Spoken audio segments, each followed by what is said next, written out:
Iya Teh. Bismillahirrahmanirrahim. Assalamualaikum warahmatullahi wabarakatuh. Waalaikumsalam warahmatullahi Alhamdulillahirrahmanirrahim. Segala puji hanya milik Allah Subhanahu wa Ta'ala yang telah mempertemukan kita kembali pada malam yang penuh keberkahan ini. Dialah yang menggerakkan hati-hati kita untuk hadir dalam majelis ilmu. Majelis yang insya Allah menjadi salah satu bertambahnya iman dan ketakwaan kita kepadanya. Salawat serta salam semoga senantiasa tercurah kepada junjungan kita Nabi Muhammad SAW, kepada keluarga beliau, para sahabat beliau, dan seluruh umat yang istiqomah mengikuti sunnah beliau hingga akhir zaman. Alhamdulillah, rahimakunallah. Bagaimana kabar hati kita malam ini? Baik-baik saja. Alhamdulillah. Sehat. Yang penuh tantangan. Banyak muslimah hari ini yang memikul berbagai amanah sekaligus. Menjadi anak yang berbakti kepada orang tua, menjadi istri yang mendampingi suami, menjadi ibu yang mendidik generasi, bekerja membantu ekonomi keluarga, serta tetap berusaha menjadi hamba Allah yang taat. Belum lagi berbagai ujian kehidupan yang datang silih berganti. Ada yang sedang diuji dengan kesehatan, ekonomi, keluarga, atau mungkin dengan perjuangan menjaga istiqomah di tengah lingkungan yang semakin jauh dari nilai-nilai Islam. Seringkali seseorang terlihat kuat di hadapan manusia, namun di dalam hatinya sedang berjuang sendirian. Karena itulah kita membutuhkan teladan. Kita membutuhkan sosok yang mampu mengingatkan bahwa jalan menuju ridho Allah memang penuh perjuangan, namun juga penuh kemuliaan. Nah, dan malam ini kita akan kembali belajar dari salah satu wanita terbaik sepanjang sejarah Islam. Wanita yang namanya harum hingga langit, wanita yang dicintai Rasulullah SAW sepanjang hidup beliau, yaitu Ummul Mukminin Khadijah binti Khuwailid radhiyallahu an. Jika pada pertemuan sebelumnya kita telah mengenal biografi beliau ya, mengenai latar belakang kehidupan, kemuliaan nasab, serta perjalanan beliau hingga menjadi istri Rasulullah. Maka malam hari ini insya Allah kita akan melanjutkan pembahasan yang lebih dalam. Untuk lebih berkah majelis ilmu hari ini, kita awali dengan bacaan ta'ud dan basmalah bersama-sama. A'udzubillahi minasyaitonirrajim. Bismillahirrahmanirrahim.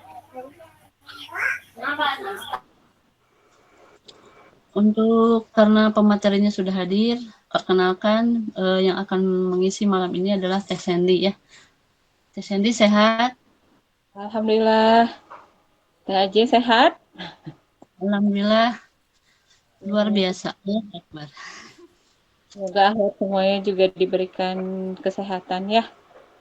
Amin. Mangga untuk Teh Sandy kami persilakan untuk mengisi materi hari ini.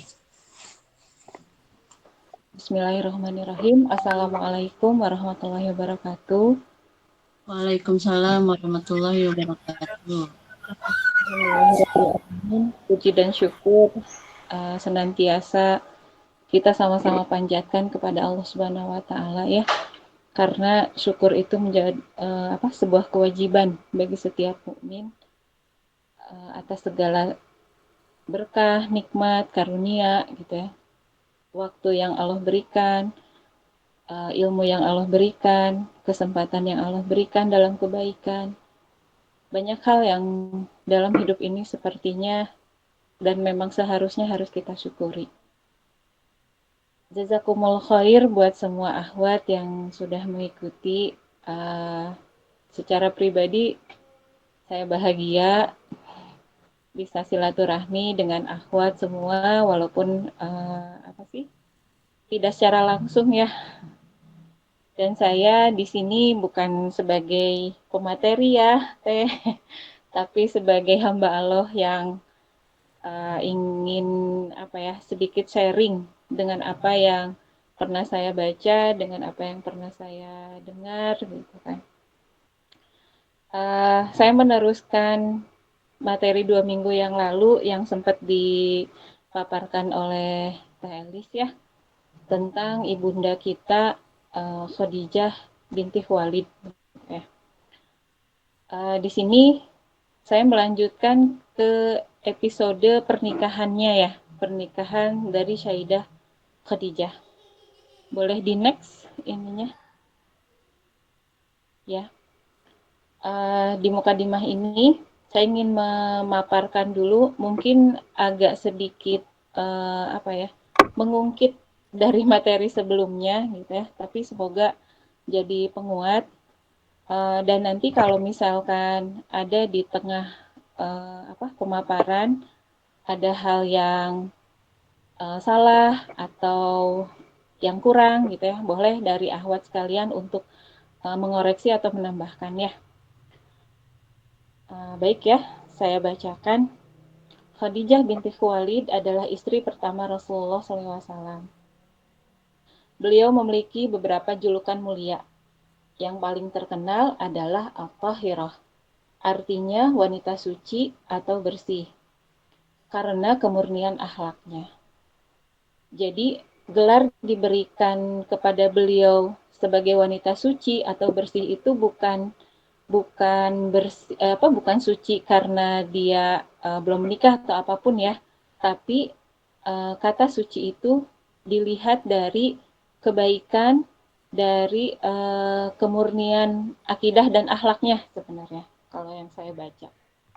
Terus beliau juga dijuluki Ummul Mukminin, ibu orang-orang beriman, dan Sayyidatuna Nisa Quraisy, yaitu pemuka wanita Quraisy, yang mana seperti yang kita tahu, kaum Quraisy itu salah satu kaum yang terhormat ya di kota Mekah. Bahkan bisa dikatakan kalau kita mau belajar bahasa Arab gitu ya, bahasa Arab yang artikulasinya baik, jelas, itu dianjurkannya itu untuk belajar ke orang-orang Quraisy. Beberapa mahasiswa yang belajar di seperti di Mesir gitu ya, Jazirah Arab. Nah, salah satunya kalau mereka mau belajar fikih itu dianjurkan untuk belajar bahasa Arab kepada orang-orang Quraisy ya. Jadi kaum Quraisy ini sangat terkenal dan terkenal juga kehormatannya, kemuliaannya gitu kan. Nah, Khadijah lahir dari keluarga terhormat dan terpandang. Ayahnya itu bernama Khalid ya. Yang mengikuti materi sebelumnya itu sudah sangat jelas dipaparkan oleh Teh Lis ya. Nah, keluarga Khalid kala itu menjadi keluarga terkaya di kota Mekah ya, dari kaum Quraisy. Terus dihormati dan dermawan di wilayah kota Mekah. Keluarga yang menjaga diri dari adat kebiasaan dan tradisi yang menyimpang. Yang mana pada zaman itu kaum perempuan dianggap hina, terus tidak punya hak waris, boleh digauli tanpa dinikahi, dan mengubur anak perempuan itu hidup-hidup. Jadi benar-benar kondisi yang sangat menyimpang dari nilai-nilai Islam gitu ya. Menjadi sebuah aib gitu kalau misalkan ada di antaranya tuh mempunyai anak perempuan. Makanya kenapa banyak dari orang-orang Mekah ketika itu lebih baik mengubur anak perempuannya hidup-hidup gitu daripada kelak nanti anak perempuannya itu menjadi terhina gitu ya. Boleh next. Pada tahun 555 Masehi ya, angka yang indah, mudah diingat gitu ya. Yang mana 68 tahun sebelum Rasul Hijrah, Khuwailid ketika itu mengetahui istrinya mengandung dan melahirkan bayi perempuan. Keluarga Khuwailid melawan adat masyarakat jahiliyah. Kala itu justru menyambutnya dengan gembira gitu ya. Jadi di tengah kondisi masyarakat Mekah menentang adanya bayi perempuan gitu ya, mengubur hidup-hidup, merasa punya anak perempuan itu adalah hina, justru sebaliknya. Di keluarga Khuwailid itu dia melakukan hal yang berbeda karena menganggap itu hal yang menyimpang gitu. ketika anak perempuannya lahir, justru menyambutnya dengan gembira. Dan bahkan memberikan kesan gitu ya kepada masyarakat Arab pada masa itu bahwa perempuan pun mulia. Gitu. Nah, kenapa Khuwailid tuh sampai punya pemikiran seperti ini gitu ya? Rupanya Khuwailid itu termasuk bagian dari keluarga yang ketika itu menelusuri nasab ilmu dari keluarga Imron dan Hana gitu ya. Dan yang seperti kita tahu, Imron dan Hana itu adalah orang tua dari Ibunda Maryam ya, wanita suci yang Allah juga menjamin surga untuk beliau gitu ya. Nah ini ada kalau kisahnya di surat Al-Imran ya, ini sedikit memaparkan tentang kondisi Ibu Hana waktu itu gitu ya. Berkisah tentang Ibunda Maryam yang melahirkan dan mendapati bayinya berjenis kelamin perempuan. Padahal ia bernazar mendedikasikan anaknya untuk Baitul Maqdis. Ia menamainya Maryam dan memohon perlindungan dari Allah untuknya serta keturunannya dari setan terkutuk. Jadi di masa yang berbeda gitu ya. Kalau tadi Khalid itu merasa gembira dengan kelahiran perempuan karena masyarakat Arab sekitarnya itu menganggap perempuan itu hina, gitu ya. Dan bagaimana memberikan kesan tadi perempuan itu mulia dan baik gitu ya. Terus kalau di zamannya Ibunda Maryam gitu ya, Hana, ketika itu Bani Israel menunggu-nunggu juga, menunggu-nunggu datangnya seorang nabi. Dan mereka berharap bahwa nabi itu lahir dari Ibunda Hana. Tapi kenyataannya Ibunda Hana itu melahirkannya seorang bayi perempuan, yaitu Maryam gitu ya. Jadi ini tuh seolah-olah kondisi hal yang sama gitu ya, tapi di zaman yang berbeda gitu.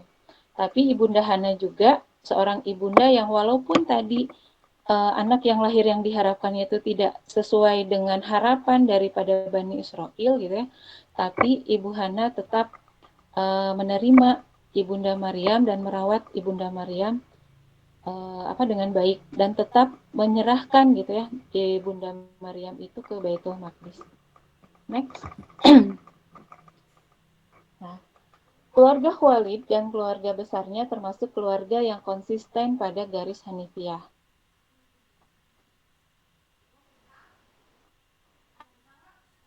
Apa itu garis Hanifiyah? Ya.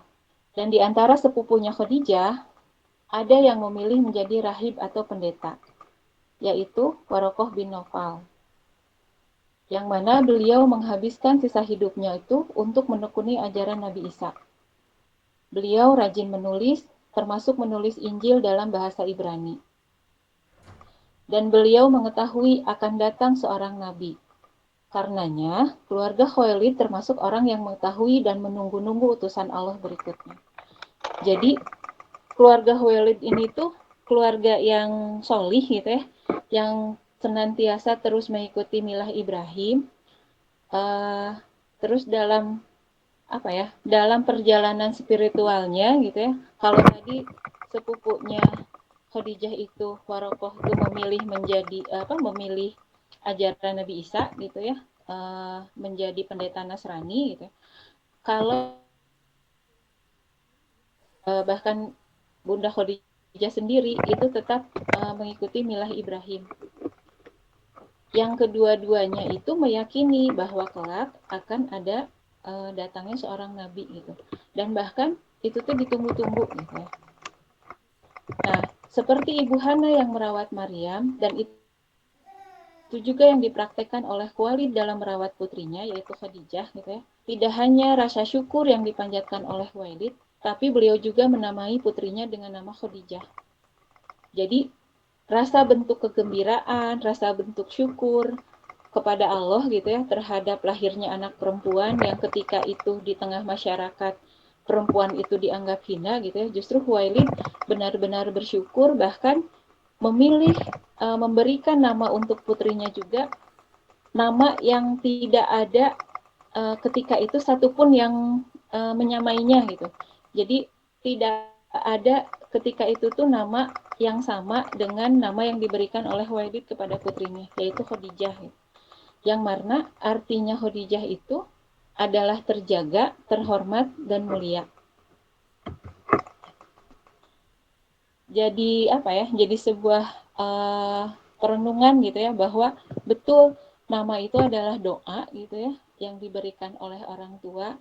Nama itu adalah harapan gitu kan ya, sehingga itu juga yang muncul dari ayah bernama Khalid gitu ya terhadap putrinya gitu. Jadi sudah ketika memberikan nama itu sudah apa ya, punya harapan dan cita-cita ke depan gitu.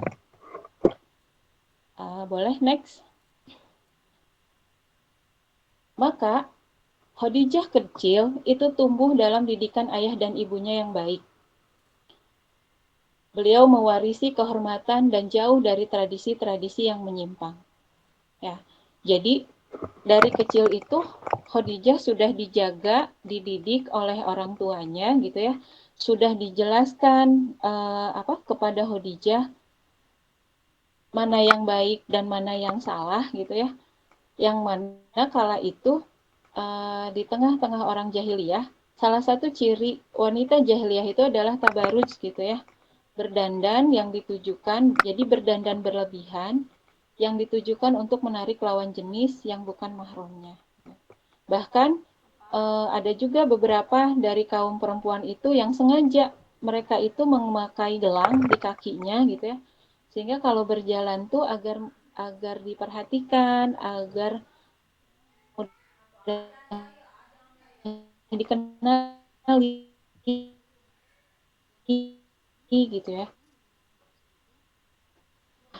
Ini tuh di dalam hadis juga Rasulullah tuh melaknat wanita-wanita yang tabarus berlebihan gitu ya, dan wanita-wanita yang memakai gelang agar mereka diketahui oleh laki-laki gitu, oleh lawan jenisnya. Dan ketika itu juga sebenarnya bangsa Arab itu kebanyakan dari perempuannya itu mengenakan pakaiannya itu terbuka gitu. Jadi sebenarnya jilbab gitu ya, kerudung itu asalnya itu bukan dari bangsa Arab gitu ya, tapi memang dari ajaran Islam. Nah, Sayyidah Khadijah dididik orang tuanya untuk menutup aurat. Dan wanita yang dididik juga untuk tidak mudah didekati laki-laki gitu ya. Jadi Khadijah itu benar-benar dididik oleh ayah dan ibunya itu uh, mengikuti milah Ibrahim gitu ya, mengikuti ajaran-ajaran Allah dari nabi-nabi sebelumnya. Nah, ketika itu ada juga tradisi bangsa Arab, yaitu kalau perempuan itu boleh poliandri, memiliki lebih dari satu suami. Dan bahkan pernah diceritakan juga ada satu orang yang dia mempunyai 8 suami gitu ya, 8 suami. Terus dia ceritanya hamil, punya anak gitu ya, sampai bingung ini anak siapa, apa namanya tuh, sehingga yang dilakukan itu mengumpulkan semua laki-laki gitu ya, terus anaknya itu disuruh untuk memilih. Nah, kalau anaknya itu memilih dan mirip, maka itulah yang menjadi ayah dan nasabnya gitu. Jadi untuk urusan ayahnya aja seolah-olah kayak diundi gitu ya, benar-benar kondisi yang ya tidak mulia gitu ya. Dan Khadijah itu tidak mengikuti tradisi itu gitu ya. Khadijah itu tidak seperti wanita-wanita di Mekah pada umumnya gitu. Dia tidak tabarus gitu ya, dia tidak berlebihan, dia juga tidak yang centil terhadap laki-laki gitu ya. Dia juga tidak tidak mudah juga tadi didekati banyak ya, kan Khadijah itu terkenal dengan kecantikannya gitu. Banyak laki-laki yang datang kepada Khadijah, tapi Khadijah tidak semudah itu tergoda gitu. Karena tadi dia punya bekal dari sejak kecil dari orang tuanya, pendidikan terhadap ajaran dari Allah gitu ya. Next, boleh. Nah, ada ini beberapa hal yang dilakukan oleh Khadijah ketika waktu kecil gitu ya. Jadi yang pertama, Khadijah itu selalu penasaran tentang nilai-nilai spiritual. Karena orang tuanya membimbing beliau dalam ajaran agama Islam gitu ya, dari nabi-nabi sebelumnya, itu yang membuat Siti Khadijah itu selalu ingin mengetahui gitu ya, selalu ingin mengetahui bagaimana mendekatkan diri kepada Allah. Nah, yang kedua juga yang dilakukan oleh Khadijah itu adalah dia punya jadwal tawaf khusus. Nah, kalau dulu itu sebelum Islam datang, kan memang tidak ada waktu-waktu khusus untuk bertawaf gitu ya. Mungkin kalau sekarang kan dibatasi dengan umroh dan haji gitu ya kalau untuk tawaf tuh. Nah, sedangkan zaman dahulu itu tawaf tuh boleh dilakukan kapanpun gitu ya. Jib, tadi Rajib. Terus Nah, yang kecil gitu ketika itu beliau juga senantiasa menjaga diri dan kehormatannya. Ya. Nah ini, karena beliau perempuan yang menjaga kehormatan, karena Allah gitu ya, jadi menjaga kehormatannya juga sudah terbimbing gitu ya, sudah memakai akidah gitu.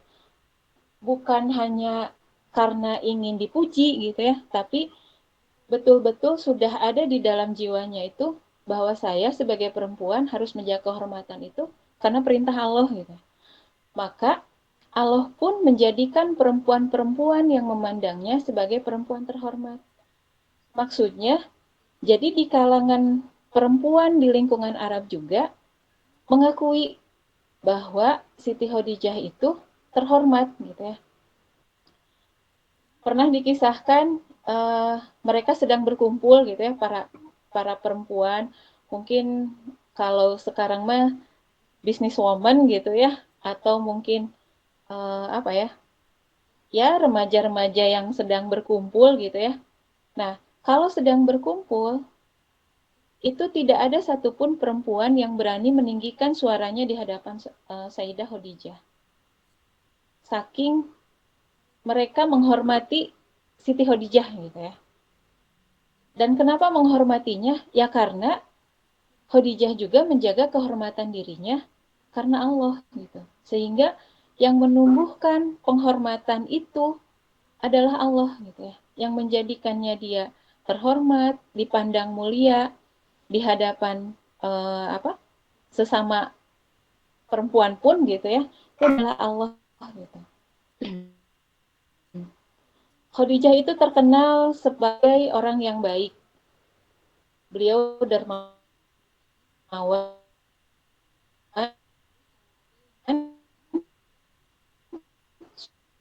suka berbagi kepada teman-temannya. Juga ditopang ya, dibantu, disupport gitu. Dan hal ini juga yang beliau lakukan ketika menikah dengan Nabi. Dan kebiasaannya juga itu ternyata diteruskan oleh Nabi setelah beliau wafat ya. Jadi pernah ini sedikit ya kisah tentang kebaikannya Khadijah gitu. Jadi suatu hari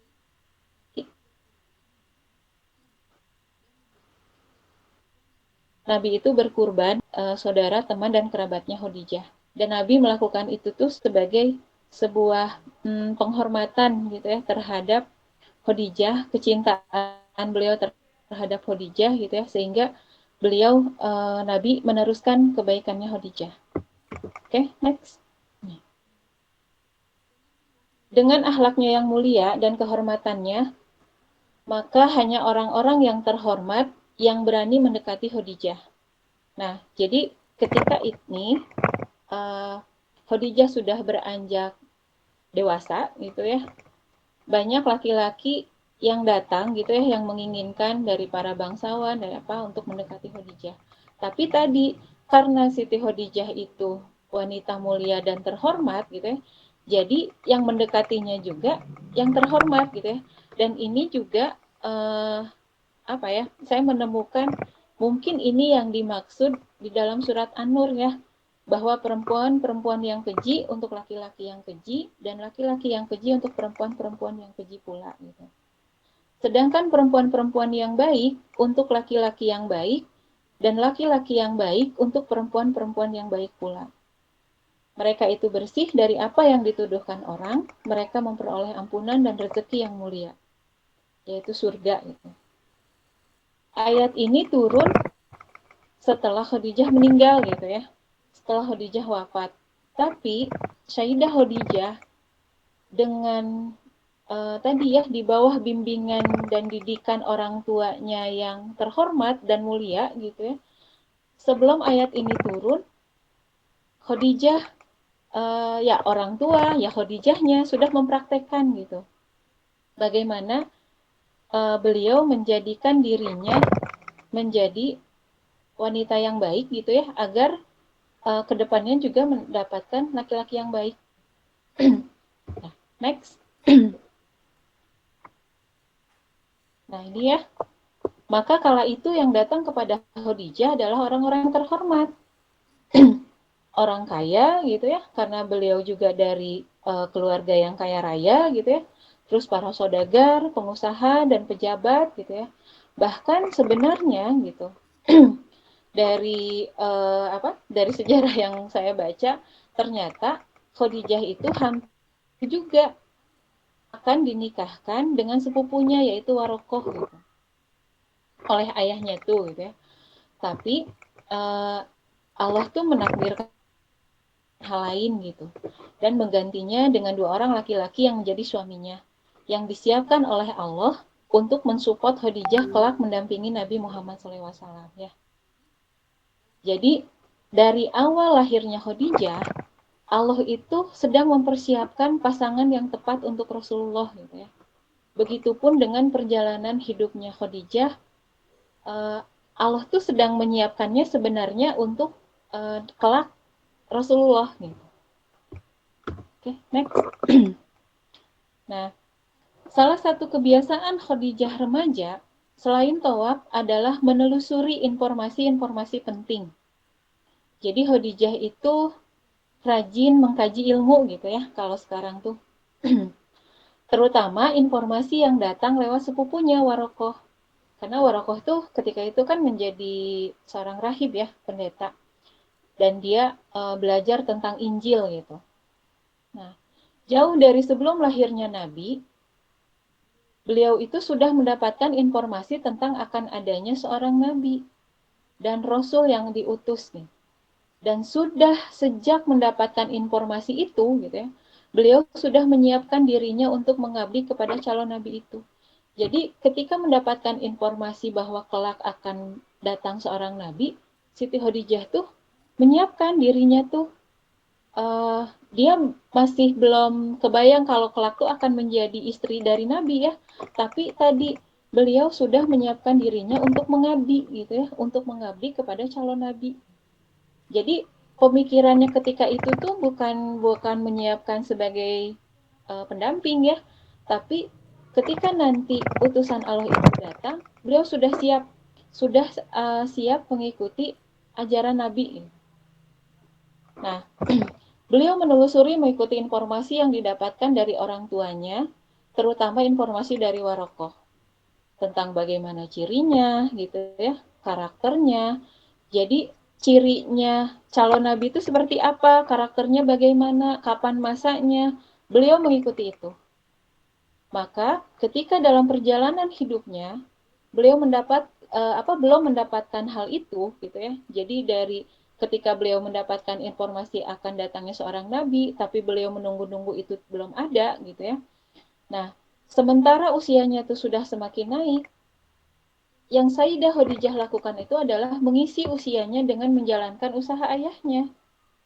Sampai ayahnya wafat, lalu Sayyidah Khadijah mewarisi usaha ayahnya. Oke, next. Nah, ini juga menjadi cikal bakal Siti Khadijah menjadi wanita kaya raya ya. Jadi selain mewarisi usaha dan kekayaan dari orang tuanya, Khadijah juga mewarisi bisnis dan kekayaan dari suaminya yang pertama, yaitu bernama Abu Halah At-Tamimi. Dia seorang pebisnis ya, suami pertamanya Sayyidah Khadijah itu adalah pembisnis, terus dia orang yang kaya raya juga, terus orang baik dan dari keluarga terhormat. Dan ketika Abu Halah meninggal, ya tidak ada yang lain, ya yang akan mewarisi kekayaannya itu adalah Sayyidah Khadijah gitu. Dan dari pernikahan pertamanya mereka dikaruniai 2 orang anak ya. 2 anak laki-laki yang bernama Halah dan Hindun. Di materi sebelumnya itu sudah disampaikan ya. Nah, dari kekayaan warisan dari suaminya saja gitu ya, terus ditambah dengan kekayaan warisan dari orang tuanya, ini menjadikan kekayaan Sayyidah Khadijah itu bertambah. Gitu. Begitu juga dengan suaminya yang kedua gitu ya. Jadi setelah ditinggal wafat oleh Abu Halah, Khadijah juga menikah kembali kan, gitu ya, dengan Atik. Dan dari Atik beliau dikaruniai seorang putri bernama Hindun, gitu ya, sama dengan nama kakaknya yang laki-laki gitu. Dan qadarullahnya suami keduanya juga ini teh wafat gitu. Dan sama suami kedua dari Sayyidah Khadijah itu seorang pembisnis juga, terus kaya raya gitu ya, orang baik dan terhormat juga gitu ya. Jadi ketika suaminya kedua meninggal gitu, maka warisan itu juga diberikan kepada Khadijah. Dan di sini tuh Khadijah semakin meningkat lagi kan kekayaan dan usaha bisnisnya. Next. Nah, semua harta yang terkumpul itu hakikatnya sebenarnya gitu ya, itu Allah siapkan untuk kelak mensupport dakwah Nabi SAW. Gitu. Yang memang kenyataannya untuk dakwah itu membutuhkan dana dan ekonomi yang kuat ya. Jadi Allah itu tidak semata-mata memperjalankan Siti Khadijah dilahirkan dari keluarga yang kaya gitu ya, dinikahkan dengan laki-laki yang kaya gitu ya, bahkan 2 kali, semata-mata bukan hanya episode kehidupan begitu saja gitu. Tapi betul-betul Allah itu sebenarnya sedang menyiapkan gitu ya Siti Khadijah untuk kelak mendukung Nabi gitu. Nah, di sini maka dari modal warisan orang tua, warisan suami pertama, warisan suami kedua diakumulasikan untuk mengembangkan bisnisnya untuk lebih kuat. Ya. Dan di sini juga gitu ya, maka ditemukanlah kerajaan bisnis yang besar. Kenapa Sayyidah Khadijah itu dikenal sebagai perempuan terkaya, bahkan menguasai 2/3 kekayaan kota Mekah ya. Yang mana pada masa itu hampir semua masyarakat Quraisy itu mengambil modal dan barang dagangan dari Sayyidah Khadijah. Oke, next. Nah, ini ya. Tadi perjalanan Khadijah masa kecil gitu ya, bagaimana dengan suami sebelumnya, bagaimana Khadijah meraih kekayaan gitu ya dan menjalankan bisnisnya. Nah, ini kita berikutnya ngebahas tentang Khadijah melamar cahaya gitu ya. Kenapa saya memberikan judul Khadijah melamar cahaya gitu? Ini jadi ada satu hari gitu ya, sebelum Khadijah bertemu dengan Nabi Muhammad. Jadi Sayyidah Khadijah itu pernah bermimpi melihat sebuah matahari turun dari langit. Terus matahari itu masuk ke rumahnya dan cahayanya itu sangat terang benderang gitu ya dan menerangi seluruh sudut rumahnya. Itu yang dikisahkan gitu ya.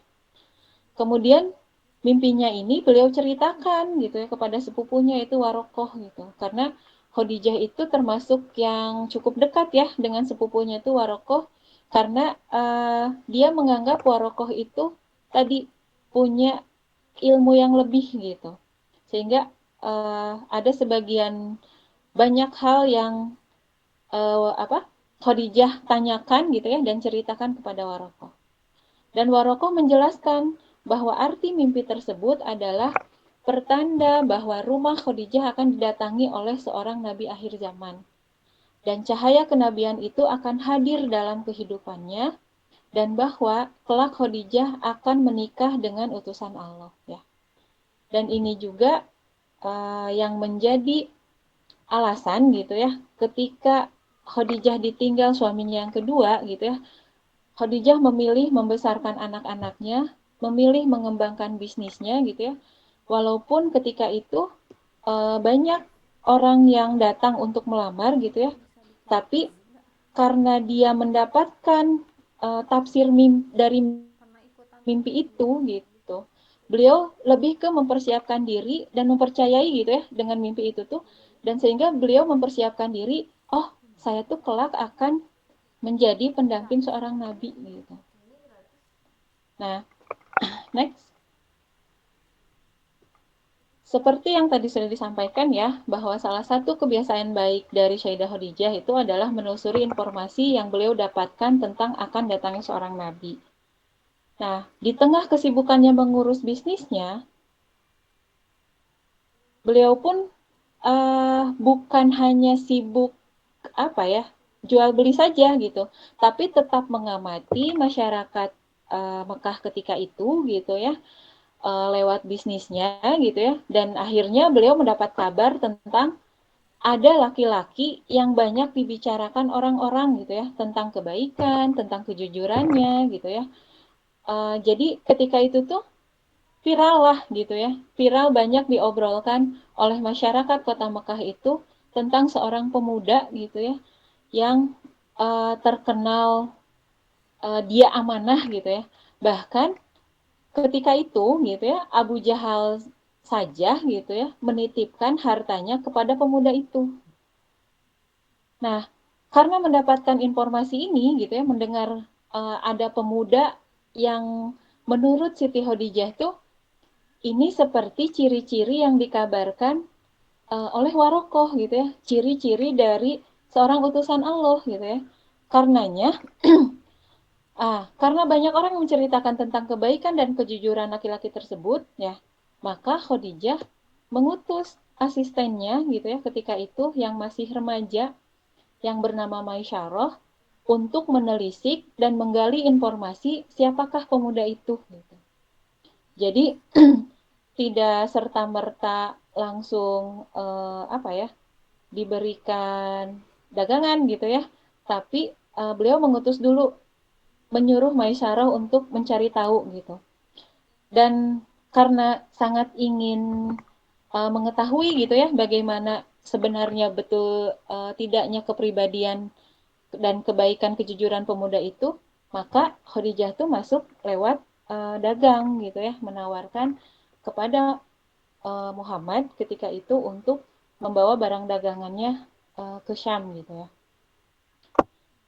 Next. Nah, tentang Nabi membawa dagangan ke Syam itu sudah dipaparkan ya di kematian yang sebelumnya. Jadi dari kisah yang Khadijah dengar gitu ya dan perhatikan selama ini tentang akhlak baik Muhammad, dan dari cerita Maisarah yang membersamai perjalanan bisnisnya ke Syam, Khadijah mendapati tanda-tanda kenabian itu ada di dalam diri Muhammad. Jadi beliau tuh semakin yakin gitu bahwa oh ini gitu ya yang diceritakan oleh Warokoh tuh, ini yang dikabarkan oleh orang tuanya gitu ya, bahwa kelak juga akan ada datang seorang nabi. Ini ciri-cirinya itu ada di dalam diri Muhammad gitu ya. Nah, karenanya itu juga yang meneguhkan hatinya untuk melamar Muhammad lewat Nafisah gitu. Jadi kalau saya pribadi gitu ya, mendapati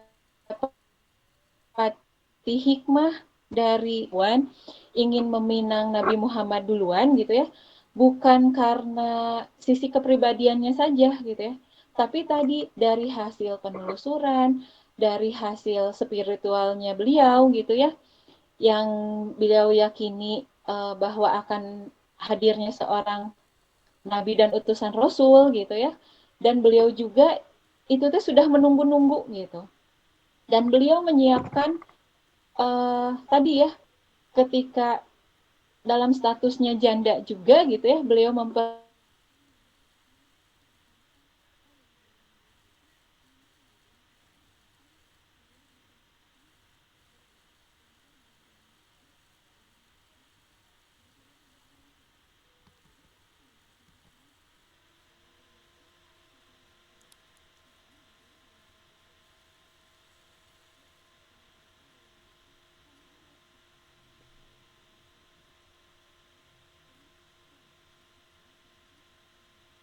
Nabi Muhammad tuh ini berlangsungnya setelah 2 bulan kepulangan perjalanan Nabi Muhammad dari Syam gitu ya. Berarti kan kalau dilihat dari itu sangat singkat ya. Beliau hanya mendengar kabar, cerita gitu ya, tapi dari cerita yang Maisyarah tuturkan itu tentang ciri-ciri kenabian itu beliau pati gitu ya. Jadi tidak lama gitu. Sepulangnya Nabi dari perjalanannya perdagangan dari Syam gitu ya, maka pernikahan itu dilangsungkan gitu ya. Dan pernikahan itu dilaksanakan di rumah kediaman Jaya. Dihadiri oleh kerabat terdekat, sahabat, dan bahkan gitu ya, keduanya juga mengundang para fakir miskin gitu. Dan ini hal yang menarik gitu ya, di pernikahan Khadijah dengan Muhammad tuh. Mungkin pada keumumannya gitu ya, yang saya tahu gitu saat ini, kalaulah apa pesta pernikahan itu pastinya yang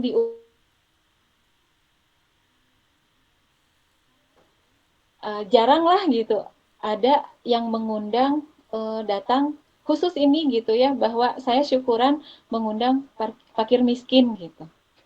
Nah ini jadi sebuah apa ya, sesuatu yang harus kita teladani gitu ya. Tidak apa ya, tidak hanya kalau kita walimah tuh kan seperti bentuk rasa syukur ya gitu ya. Rasa syukur dan apa ya, pengabaran gitu ya, berita gembira gitu kan ya kepada orang-orang terdekat, teman gitu ya, tentang apa yang kita pernikahan gitu ya. Tapi ini yang harus diteladani itu salah satunya, oh iya gitu. Kalau dulu Khadijah dan Muhammad tuh ketika syukuran pernikahannya tuh mereka tidak lupa dengan fakir miskin gitu ya. Bahkan sebagai bentuk kebahagiaan dan rasa syukur atas pernikahannya itu gitu ya, Nabi Muhammad itu memotong seekor unta gitu ya. Jadi kalau digambarkan mah fakir miskinnya diundang untuk makan gitu ya di acara pernikahannya mereka gitu.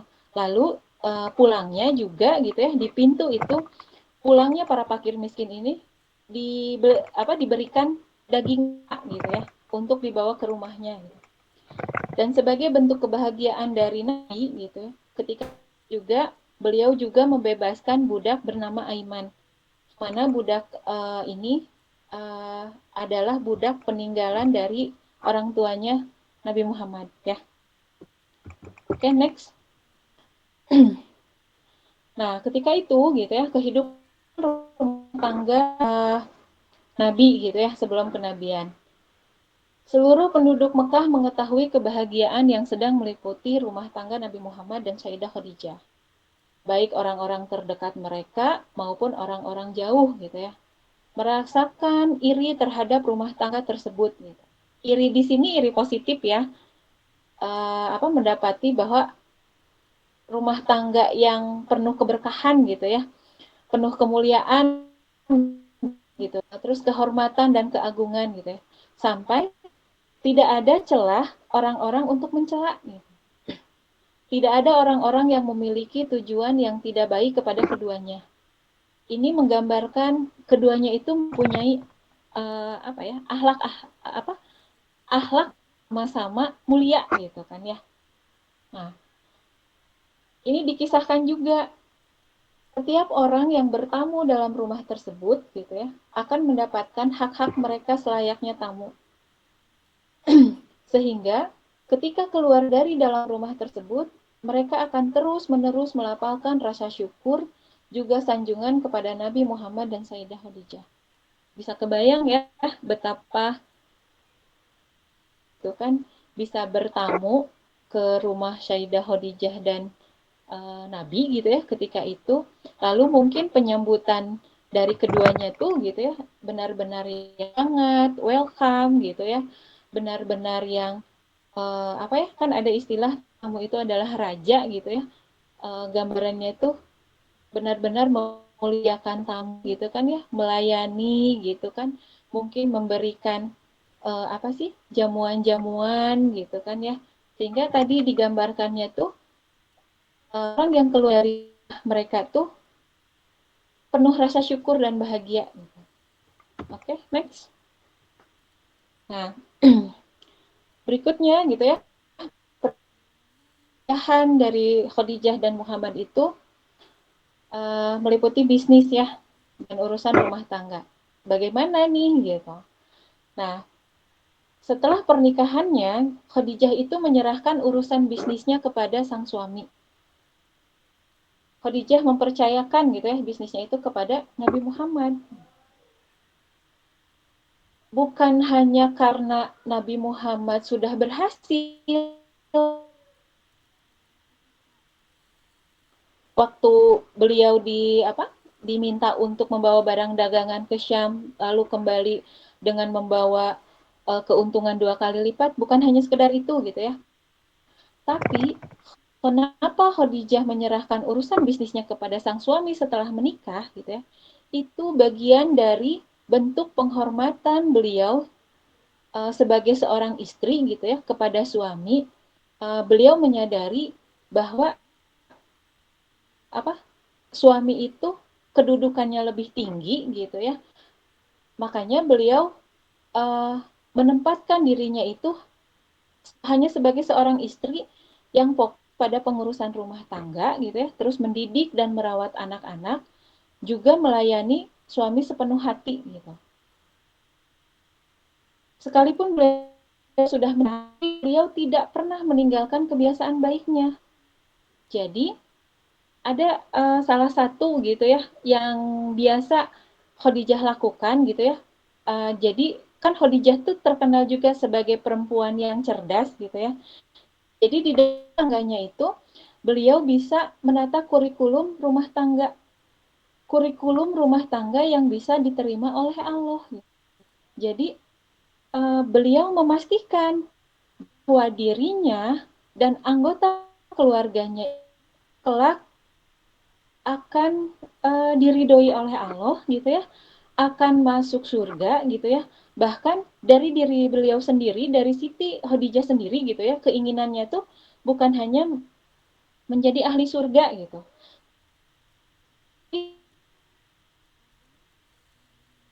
Beliau menginginkan menjadi pemimpin para perempuan di surga gitu. Sehingga rumah tangganya itu beliau desain sedemikian rupa memastikan bahwa apapun yang beliau lakukan dan keluarganya beliau lakukan itu Allah ridho gitu. Ya. Dan ini ada hal menarik ya ketika Siti Khadijah menyerahkan urusan bisnisnya kepada suaminya gitu. Bukan hanya sebagai bentuk cinta dan sayang ya kepada suaminya gitu ya, tapi sebuah penghormatan gitu ya, dan Khadijah juga sudah menyadari gitu bahwa suaminya tuh kelak akan menjadi utusan Allah gitu ya, sehingga untuk bisnisnya Khadijah itu tidak mau memberatkan gitu ya dalam mengelola bisnisnya. Makanya Khadijah menghadiahkan seorang budak bernama Zaid bin Harisah, yang budak itu beliau dapatkan dari sepupunya gitu ya, khusus untuk membantu urusan Nabi Muhammad dalam urusan bisnis gitu. Jadi di sini ada satu hal yang bisa kita teladani gitu ya, bahwa itu bukan hanya istri yang baik gitu ya, tapi mengutamakan urusan suami, menghormati dan pandai. Dan hal yang menariknya juga, mungkin kalau saya pribadi gitu ya, sebagai seorang istri, saya masih menuntut untuk dibantu pekerjaan rumah itu dari suami gitu ya. Tapi pas saya baca-baca tentang Khadijah, oh iya ya, kenapa beliau tuh dikatakan wanita yang mulia gitu ya, terhormat, terus mendapatkan salam dari Allah dan malaikat. Iya, dia tidak memberatkan gitu. Dia tidak mau suaminya itu berat terhadap urusan-urusan bisnis gitu ya. Bahkan bukan berarti Siti Khadijah yang meminta bantuan Nabi gitu ya, sebagai seorang suami. Tapi justru Khadijah itu membantu mencoba, bukan mencoba ya, bagaimana berusaha meringankan urusan suami gitu. Dengan tadi memberikan ya mengutus asistennya gitu ya. Ya mungkin kalau kalau saat ini mah kalau saya pribadi berarti bukan saya ya yang menuntut kepada suami untuk dibantu pekerjaan rumah gitu ya. Bukan saya yang menuntut kepada suami untuk dicarikan pembantu ya. Tapi kalau dulu gitu ya Siti Khadijah tuh malah melakukan melakukan hal yang sebaliknya gitu. Jadi ini juga yang oh iya kenapa dia dikatakan dia wanita yang apa ya dicintai oleh Rasul gitu. Karena tadi gitu ya untuk urusan urusan itu saja beliau memikirkan gitu ya bagaimana agar suaminya tuh tidak berat terhadap apa ya pekerjaan kan mencari nafkah tuh kewajiban suami ya. Tapi beliau sampai berpikir gimana ya agar suami suami itu tidak berat dalam mencari nafkah gitu. Jadi malah apa ya meringankan gitu ya meringankan tugas dan kewajiban seorang suami gitu kalau yang ini ya gitu ya teladannya. Nanti kalau salah kalau apa pemikiran saya salah mohon dikoreksi ya. Next. Nah, dia tentang kelahiran anak-anak dari Nabi dan Khadijah. Nah, setelah menikah, anak-anak Khadijah dari suami sebelumnya, Hindun, Halah, dan Hindun gitu ya, tinggal bersama dengan mereka. Dan Nabi menyayangi ketiganya seperti anak kandungnya sendiri gitu. Terus sejak awal pernikahan, Ibunda Khadijah sebenarnya sudah sangat ingin sekali mempunyai keturunan dari Nabi Muhammad. Padahal ketika itu usianya sudah 40 tahun ya.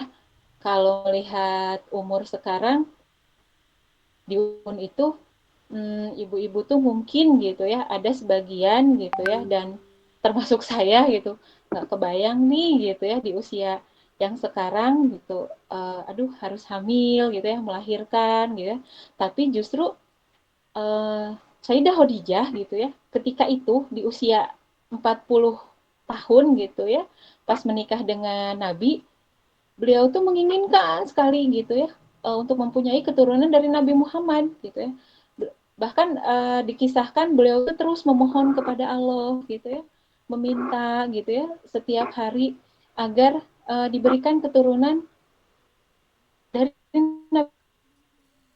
Di tahun ketiga pernikahan Sayyidah Khadijah melahirkan putra pertamanya yang diberi nama Qasim gitu ya. Nah, kala itu usia Sayyidah Khadijah 43 tahun ya. Dan setahun kemudian gitu ya, di usia 44 tahun lahirlah Zainab gitu ya. Nah, yang mana keduanya ini tumbuh sehat dan bahagia. Namun ketika Qasim berusia 2 tahun, Qasim meninggal dunia ya, takdir Allah berkata lain. Nah, ini ada sesuatu yang harus kita telani gitu ya, dan ada hikmah gitu ya. Berarti apa ya? Khadijah itu bukan hanya terkenal karena kecantikannya gitu ya, tapi beliau juga wanita yang pandai merawat diri dan menjaga kesehatan gitu. Salah satu buktinya di usia yang sudah tidak muda lagi gitu ya, usia 40 tahun ke atas gitu ya, yang mungkin bagi ahwat sekalian yang sudah di atas 40 tahun termasuk saya gitu ya, sudah merasakan apa sih, banyak yang dirasakan lah gitu ya, lelah, gampang masuk angin, pegal gitu ya. Tapi di usia segitu justru Khadijah tetap semangat gitu ya untuk mempunyai keturunan gitu. Jadi kebayangkan berarti bagaimana masa mudanya Khadijah itu menjaga diri rajin olahraga gitu ya, makan makanan yang sehat gitu ya, sampai di usia yang sudah tidak muda lagi pun beliau tetap melahirkan gitu ya, siap mengandung, melahirkan gitu ya, siap merawat, mendampingi gitu ya. Bahkan tadi ya menyiapkan diri untuk mengabdikan dirinya kepada utusan Allah gitu. Nah, ini salah satu hikmahnya ya kalau dari apa yang dikisahkan awal mula beliau melahirkan anak Nabi gitu. Next. Nah, tidak berselang setelah kematian Qasim, ya Khadijah hamil kembali dan melahirkan Ruqayyah gitu ya. Lalu kemudian Ummu Kulsum, terus Fatimah dan Abdullah gitu ya. Namun Abdullah meninggal di usia 18 bulan. Kalau dari sirah yang saya baca, Abdullah itu lahir setelah masa kenabian ya. Nanti mohon dikoreksi. Nah, seperti saat itu Khadijah dilahirkan, adat dan kebiasaan kaum Quraisy masih belum berubah ya. Masih banyak hal-hal yang menyimpang. Di kalangan kaum Quraisy, mempunyai anak laki-laki itu adalah sebuah kebanggaan gitu, dan mempunyai anak perempuan dianggap memalukan dan hina. Jadi bangsa Arab itu waktu Khadijah lahir pun masih sama gitu, menganggap bahwa perempuan itu hina gitu ya. Mereka masih juga melakukan hal itu ketika ibu pun gitu ya. Di kalangan bangsa Arab itu masih meyakini hal itu gitu. Bahkan banyak di kalangan orang Quraisy yang masih tega gitu ya mengubur perempuannya hidup-hidup. Tapi tidak bagi Khadijah dan Nabi Muhammad. Memiliki anak perempuan menjadi sebuah kebahagiaan dan kehormatan. Sama halnya dulu ketika Khalid menyambut kelahiran Khadijah gitu ya. Dan itu juga yang dilakukan oleh Khadijah dan Nabi Muhammad gitu ya. Nah, Zainab, Ruqayyah, Ummu Kulsum, dan Fatimah, 4 bersaudara ini merupakan keturunan mulia dari suku Quraisy. Mereka dibesarkan di dalam rumah yang penuh dengan kemuliaan, mendapatkan banyak cinta dan kasih sayang dari kedua orang tuanya. Nabi Muhammad melihat keempatnya sebagai sosok lembut, seperti istrinya yang selalu menghiburnya gitu. Jadi sekalipun Nabi sibuk bisnis gitu ya, mengurus urusan bisnis keluarganya gitu, dan Khadijah fokus mengurus anak-anaknya gitu ya, membesarkan semua anak-anaknya gitu ya, termasuk dari suami sebelumnya gitu. Terus ada juga dikisahkan anak-anak angkat gitu ya, yang dibesarkan dan hidup di rumah aja gitu ya. Dan mereka diberikan cinta dan kasih sayang yang sama.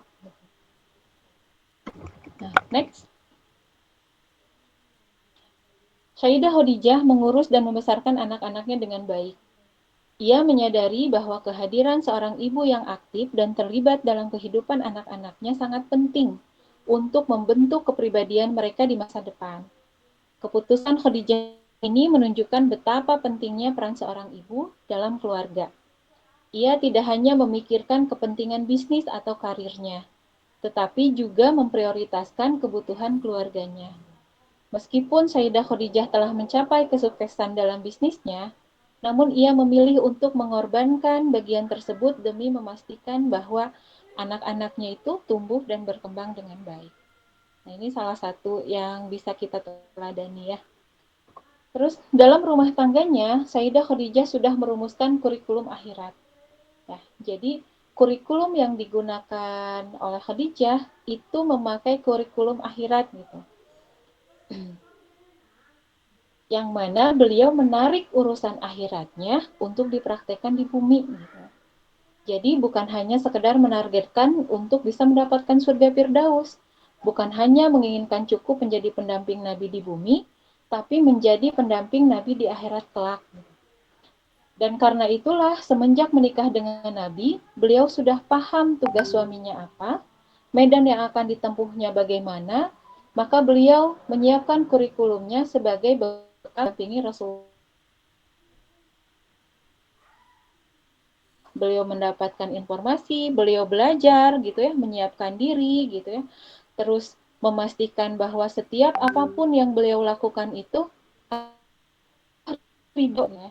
Belajarnya, bekerjanya gitu ya. Beliau sangat hati-hati memastikan ini Allah ridho tidak ya gitu. Ini akan menyelamatkan saya di akhirat atau tidak ya gitu. Nah, itu yang dimaksud dengan kurikulum akhirat gitu ya. Jadi yang beliau pikirkan itu bukan hanya kesuksesan keuntungan di dunia gitu ya, tapi bagaimana di akhirat pun bisa selamat gitu. Next. Salah satu sikap baik Khadijah adalah bagaimana beliau mampu menenangkan Nabi ketika gelisah gitu ya. Makanya tidak pernah dikisahkan ada kejadian Nabi ketika yang dialami gitu ya, yang dialami Nabi, segelisah apapun, ketika sampai rumah itu tuh Nabi jadi tenang gitu. Hanya dengan melihat wajah Sayyidah Khadijah gitu.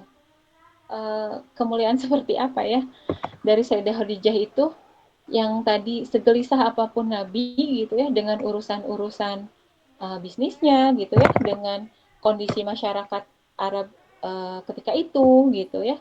Tapi ketika pulang ke rumah gitu ya, Nabi itu tenang gitu.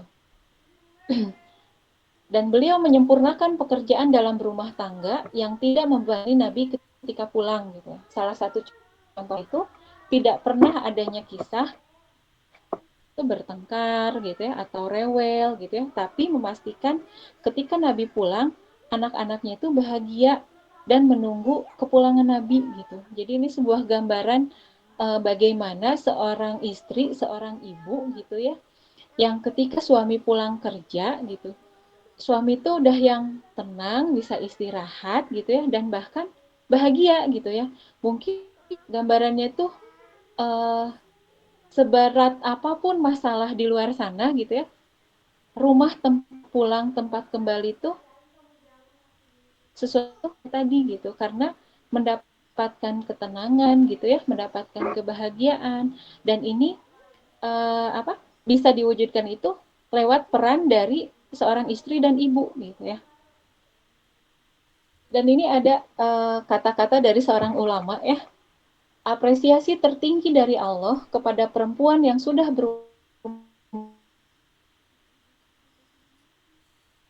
dia bisa optimal menjadi seorang ibu dengan semua tugasnya.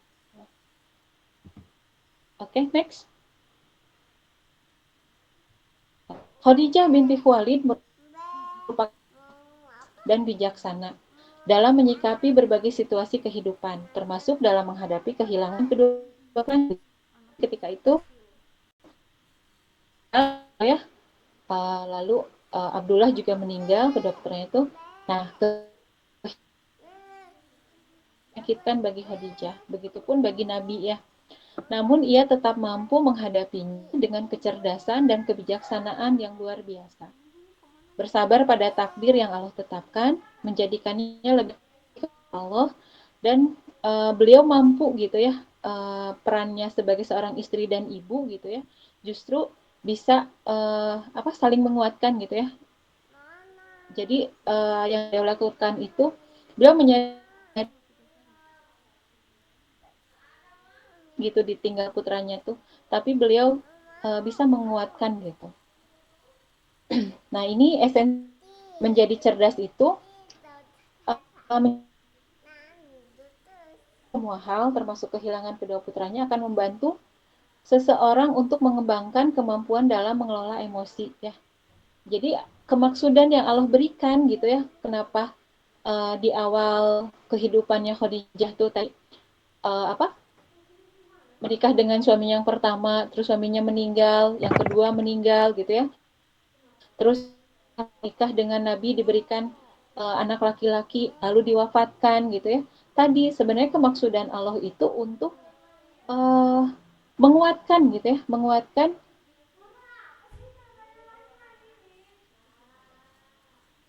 yang mana kemampuan dalam mengelola emosi ini gitu ya penting untuk mengambil keputusan yang tepat dan memimpin dengan baik.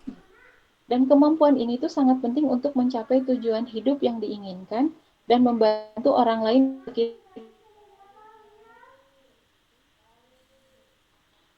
Salah satunya tuh tadi bagaimana beliau bisa menjadi gitu ya, menjadi pendari Nabi Muhammad gitu ya. Oke, next. Beberapa waktu setelah kelahiran Ummu Kulsum ya, dan saat itu Khadijah berusia 48 tahun, Dan usia Nabi ketika itu 35 tahun, kota Mekah itu dilanda banjir yang menyebabkan kerusakan pada bagian-bagian Ka'bah. Nah, ini ada kekhawatiran dirasakan oleh orang-orang Quraisy ketika itu gitu ya. Mereka kemudian merobohkan Ka'bah dan membangun ulang dari awal. Setiap kabilah dapat giliran. Nabi Muhammad juga turut membantu dalam proses pembangunan Ka'bah.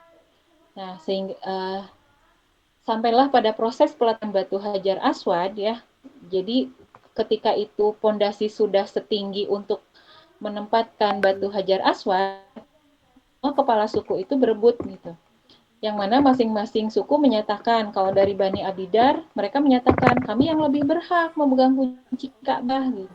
Jadi mereka merasa lebih berhak mereka untuk meletakkan batu Hajar Aswad itu gitu ya, karena sebagai pemegang kunci Ka'bah. Terus kalau dari Bani Adi, kami yang paling tua, kami yang paling berhak. Dan kabilah yang lain juga sama, merasa paling berhak gitu.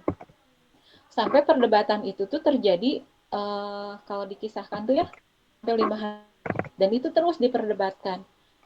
Lalu ada salah satu dari orang tua gitu ya, dari orang tua Quraisy, maksudnya tuh orang Quraisy yang sudah tua gitu ya, mengusulkan tunggu orang pertama yang masuk dari pintu Bani Syaibah gitu ya, biarlah dia yang memutuskan. Dan ketika pintu itu terbuka, maka yang masuk pertama adalah Muhammad bin Abdullah. Semua lega dan bersorak.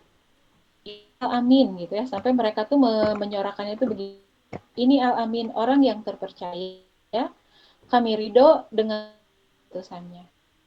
Nah, sebelum diangkatnya kenabian, ini menjadi salah satu peristiwa yang sangat bersejarah ya.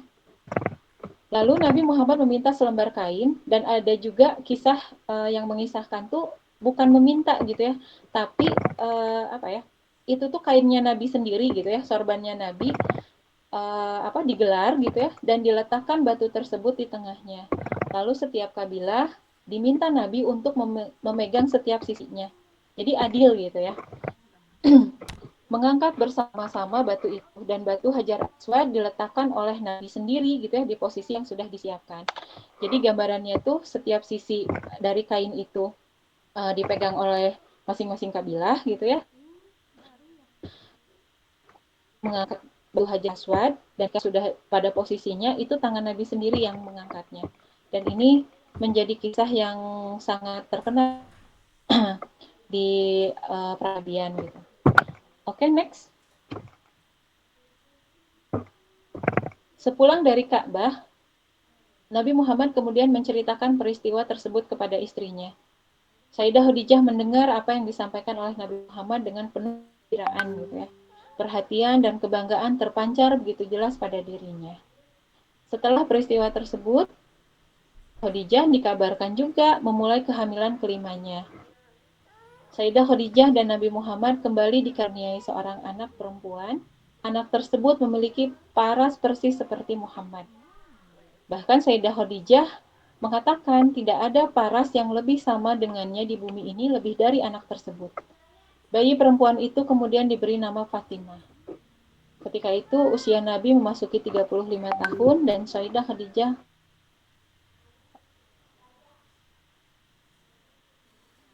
Ali bin Abi Thalib, putra pamannya Nabi Abu Thalib gitu ya, diasuh oleh Nabi. Oke, next. Nah, sebelum Nabi mendapatkan wahyu, ya, ada juga kejadian pernikahan Zainab putri Muhammad. Pernikahan Zainab berlangsung sebelum Muhammad diangkat menjadi Nabi. Zainab menikah dengan keponakan ibunya, yaitu Abdul As bin Robi, putra dari adik Sayyidah Khadijah yang bernama Halah binti Khuwailid. Sebelum datangnya Islam, Khadijah sendiri yang meminang Abul As untuk Zainab gitu ya. Jadi kan kalau setelah Islam datang mah yang harus meminang itu adalah ayahnya gitu ya. Yang harus mencarikan jodoh itu adalah ayahnya gitu. Tapi ini karena sebelum Islam datang, jadi Khadijah sendiri yang meminang Abul As untuk Zainab. Tapi Rasulullah setuju gitu ya, karena Abul As dikenal jujur dan amanah dalam berdagang. Sayyidah Khadijah menghadiah karuniai 2 orang anak, yaitu Ali bin Abdul As dan Umamah binti Abul As. Nah, hikmahnya bagaimana ya? Ada peranan